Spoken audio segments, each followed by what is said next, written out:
Oui, bonjour, donc je vous remercie d'avoir cliqué sur cette vidéo. Alors tout d'abord, je voudrais m'excuser parce que normalement, cette vidéo devait être celle sur Visiting Hours, et qui est Terreur à l'hôpital central.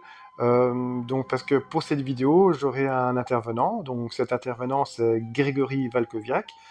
Ceux qui sont familiers avec les chaînes Attention ça tourne et Croix de Malte, hein, donc les chaînes de Pascal et de Romain, eh bien donc c'est un intervenant régulier sur ces deux chaînes, hein, donc il est intervenu sur plusieurs vidéos, parce que Grégory Valkoviak apporte un commentaire psychologique, une analyse psychologique sur l'histoire, sur les caractères, donc les personnages en fait. Et voilà, Grégory m'a proposé d'intervenir dans une vidéo. Et j'ai dit à Grégory, oui, avec plaisir, hein, donc je te remercie.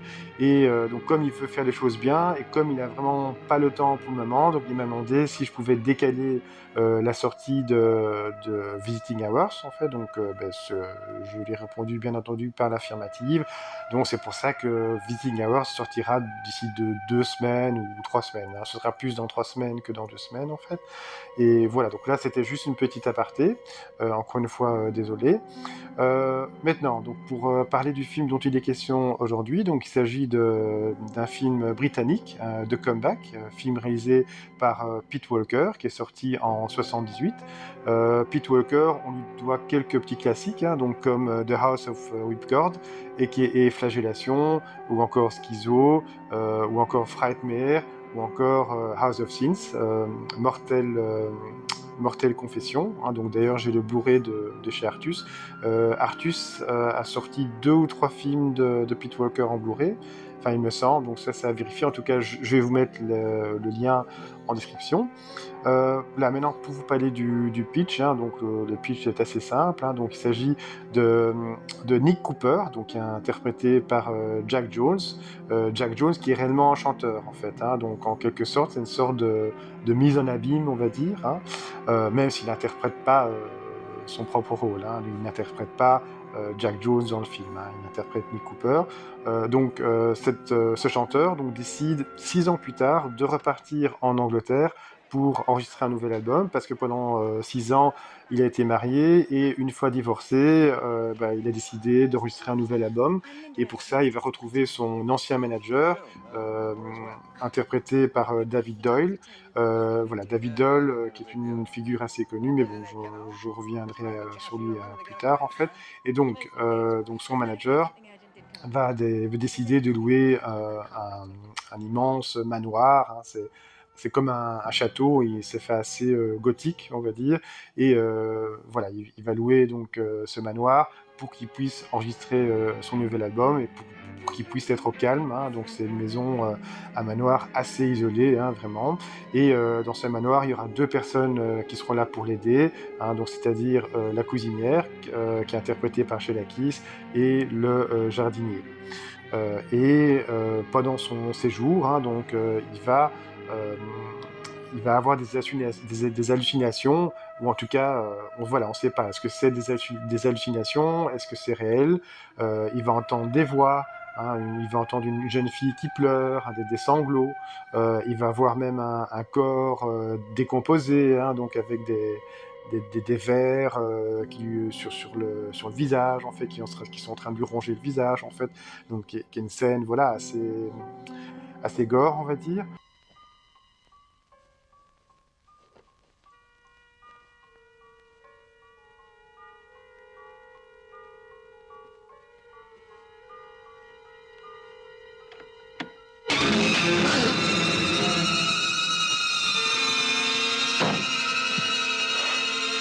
Jesus! My God!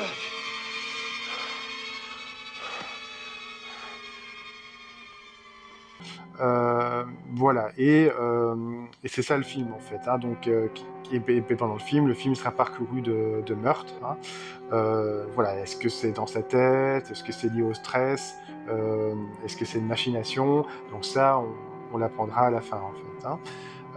Voilà, donc ça c'était pour le pitch du film The Comeback, et qui est Hallucination. Donc d'ailleurs le titre français, voilà, est assez parlant, hein. Enfin, personnellement, je préfère le titre anglais, hein, je préfère le titre original, plutôt qu'Hallucination. Hallucination, c'est un peu trop descriptif comme goût à mon goût. Voilà, donc juste dire deux mots.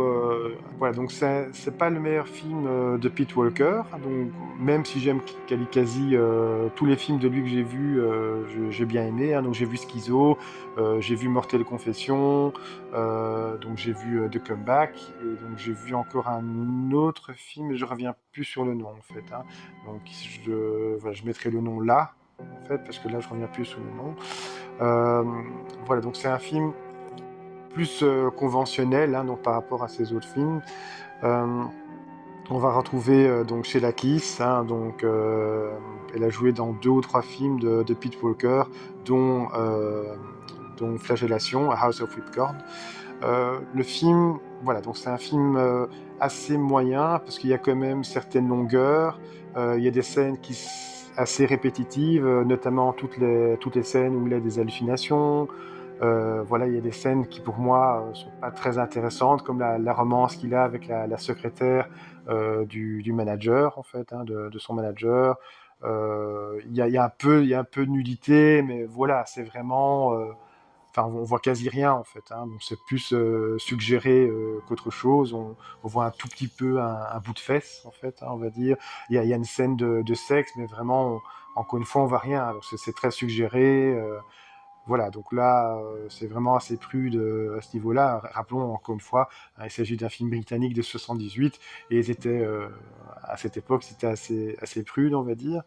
Euh, mais comme je vous dis, voilà, il y a certaines longueurs, il y a certains problèmes d'écriture, donc voilà, je veux pas parler des problèmes d'écriture pour ne pas spoiler, mais voilà, il y a des choses qui vont pas au niveau d'écriture. Mais sinon, au niveau purement technique, le film est bien shooté, hein, notamment la photo. Il y a notamment un très beau travelling panoramique, donc c'est un travelling latéral du port de Londres. Je trouve ça c'est vraiment assez bien shooté. Malgré les quelques longueurs, donc je sais que ça va paraître paradoxal, mais voilà, mais on s'embête pas vraiment dans le film non plus. Euh, la fin, bon, voilà, la fin c'est assez décevant. Voilà, quand on sait pourquoi le tueur tue, en fait, donc quelles sont ses motivations. Voilà, donc c'est un peu décevant. Ça tombe un peu comme un cheveu. Je sais plus le terme qu'on utilise, mais voilà, donc ça tombe un peu à plat, on va dire. Hein. Voilà, et puis l'acteur principal, voilà, je le trouve assez fade, hein, donc interprété par Jack Jones. Voilà, je trouve pas l'acting extraordinaire, mais, à part chez Lakis, hein, donc chez Lakis, qui a joué dans pas mal de séries TV anglaises, j'ai vu. Going out? A nice blonde young lady. She seems very nice. How'd you know about Linda? We read all about it in the newspaper. We always keep all of your clippings. I'm very flattered. You have a good time tonight. Sinon, il y a une autre figure connue dans le film, hein, donc vous allez tout de suite le reconnaître. Hein, donc c'est le fameux Bosley, hein, dans la série Charlie's Angels, hein, donc Drôle de dame, hein, donc qui est interprété par David Doyle. Hein, donc voilà, donc ça c'est vraiment la figure la plus connue de ce film. Hein, donc sinon les autres acteurs, honnêtement, je les connais pas.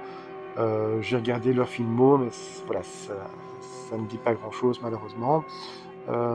Mais voilà, donc un avis assez mitigé. Donc c'est sans doute les Pete Walker que j'aime moins, en tout cas des films que j'ai vus hein, de Pete Walker.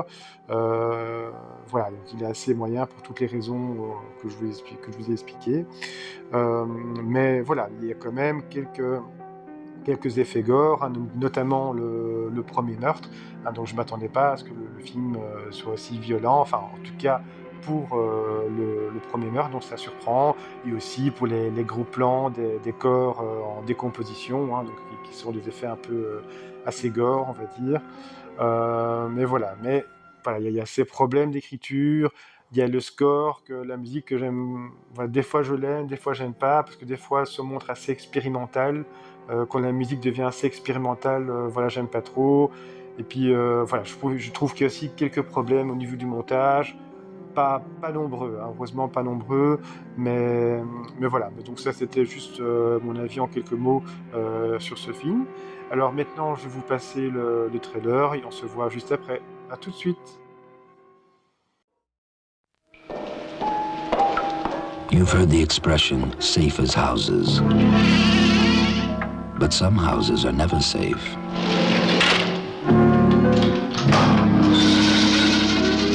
Some buildings have an aura of evil, an atmosphere heavy with impending doom. And some people, some very unlucky people, cannot see it, they cannot hear it, or even feel it. For them, there is no warning. Old woman humming traces of some long forgotten tune. Presenting international singing star Jack Jones as Nick Cooper, a recording star desperately making his comeback.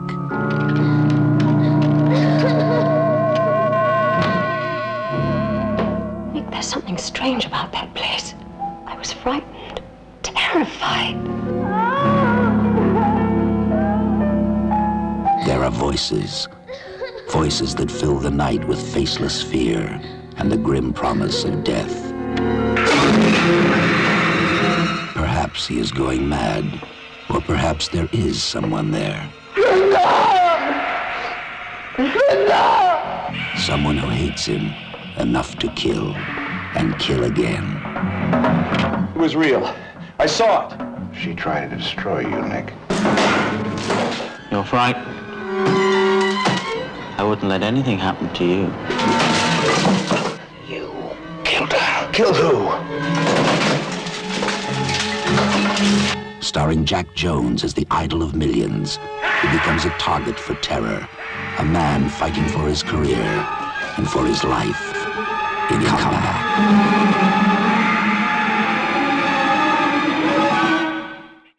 Oui, voilà, écoutez, j'espère que le trailer vous a donné envie de voir ou de revoir ce film de Pete Walker. C'est vrai que quand on pense cinéma horrifique britannique des années 70, on pense surtout à la Hammer et à la Amicus. Donc la Amicus, enfin, comme vous savez, c'était la compagnie concurrente de la Hammer. Mais voilà, donc ces deux compagnies étaient vraiment en fin de vie, hein, on pense surtout à deux noms. Donc ces deux noms, c'est Pete Walker et Norman J. Warren. Norman J. Warren, je compte sortir une vidéo sur un de ses films, qui est un film vraiment très étrange, hein. Donc c'est un mix entre slasher, film fantastique, film de science-fiction, film de monstres. Je reviens plus sur le titre du film, mais je vais le mettre là. Il est disponible en DVD chez les Français, chez le défunt éditeur Neo Publishing, et je pense pas qu'il soit disponible en Blu-ray français, hein. Donc en tout cas, j'ai jamais vu de Blu-ray français de ce film, mais voilà. Donc là, c'était une petite aparté, hein, une petite digression. Sur le film en tant que tel, donc j'ai pas trouvé beaucoup d'informations, hein, donc c'est vraiment un petit budget. J'ai pas trouvé le budget du film, malheureusement. J'ai pas non plus trouvé le box-office. Je pense qu'il a pu bénéficier d'une toute petite sortie en Angleterre et aux États-Unis, à El Paso notamment, au Texas.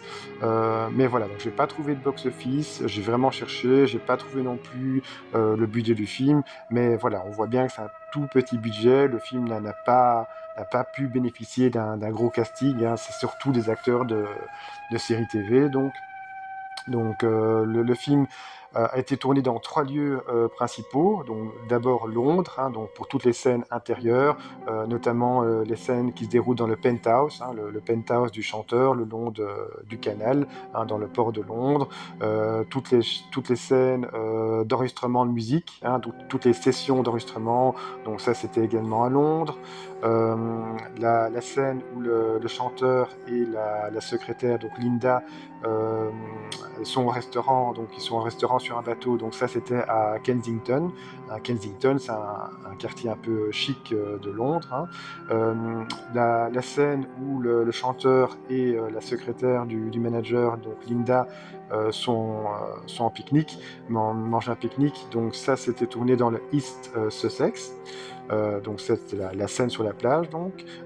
Et enfin, donc toutes les scènes qui se passent dans le manoir, hein, et toutes les scènes extérieures du manoir. Donc ça, c'était tourné dans le Surrey. Hein. Donc le Surrey, c'est pas très loin de Londres. Voilà. J'ai pas trouvé, encore une fois, beaucoup d'informations sur le film. Le sang qui est utilisé dans le film, ben, sachez que c'est du vrai sang. Hein. Donc c'est du vrai sang, mais du sang périmé. Euh, À la base, Pete Walker voulait tourner le film aux États-Unis et il voulait également Brian Ferry, hein, donc qui est le chanteur de Roxy Music. Excusez-moi, je revenais plus sur le nom du groupe. Il avait pensé donc à lui, mais voilà. Mais encore une fois, pour des raisons budgétaires, c'est pas lui qui a été sélectionné et le film a été tourné en Angleterre. Il y a un moment donné, donc pour le deuxième meurtre, le personnage, donc c'est l'espèce d'assistant du chanteur, je reviens plus sur son nom, ben, il se fait tuer, hein, il sort de l'ascenseur, il se fait tuer, il se fait aller assassiner par l'espèce de petite vieille avec la hache. Et bien sous ce déguisement, il s'agit de Pete Walker. Euh, Vers la fin, il y a une scène qui se passe dans un asile, un hôpital psychiatrique. Eh bien, c'est tout simplement des bureaux. Hein, donc, c'est pas un vrai hôpital psychiatrique, c'est tout simplement des bureaux. Normalement, à la base, c'était Melanie Griffith, hein, donc qui devait jouer le rôle de Linda. Mais finalement, voilà, donc c'est une autre actrice qui a été choisie. C'est aussi une actrice qui a fait beaucoup de TV, hein, donc c'est une actrice néo-zélandaise d'origine. Donc voilà, mais sinon, voilà, c'est vraiment toutes les infos que j'ai sur ce film. Je suis désolé de ne pas avoir trouvé plus d'infos. Mais écoutez, si cette vidéo vous a plu, ben, n'hésitez pas à lâcher un petit pouce bleu et laisser un commentaire et surtout à vous abonner. Hein, c'est ce qui m'aidera le plus. Mais écoutez, je vous remercie d'avoir visionné cette vidéo et je vous dis à la prochaine.